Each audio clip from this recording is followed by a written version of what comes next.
Bob with Quilters Headquarters, and we're going to do a thing. If your thread cutter is missing, I'm going to show you how to clean it and fix it yourself. And this video is also for Lee, and also this is kind of an enhanced one I did before in case you run into a problem. So this is how it works. So you just take this off. All you need is your screwdriver, and you pop that off. Have your foot up. You remove this. Remove your bobbin. Remove the bobbin case. And then what you want to do is take your screwdriver and you can just slide this across like that. What happens with some people when you slide this across, this unit comes out right here. Okay, it sticks out, and this is what actually grabs the thread. And so you have to make sure you don't bump this or move this, because when you slide this back, this doesn't get hooked up. So lift up your cutter and try not to touch it, because your oils will dull it, plus it'll cut you. Go like this and it cleans all that ball of fur out. Put this back. Now when you go to slide this back, you'll notice it pushes this back in.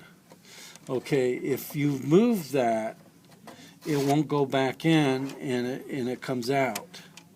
And so what you want to do, if it comes out on you and it's removed like this, then you make sure the cutter is pushed over all the ways to the right. You take this device just like that, pointed like this.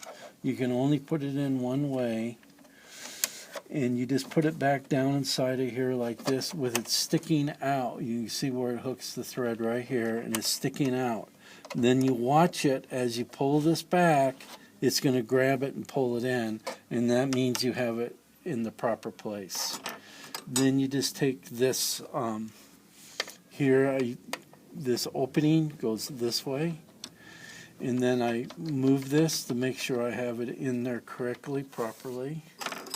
This goes in at an angle like this, and then you just go down. Your needle plate goes in. There's a nub here, and it goes in an angle. I go up against the foot while the foot's up. Try not to touch my feed dogs. And I go in, push down, it locks it in. Your bobbin counterclockwise, pull it, hold it, pull that tight. Put this in, go like this, cut it, and you're ready to use your machine again. Thank you.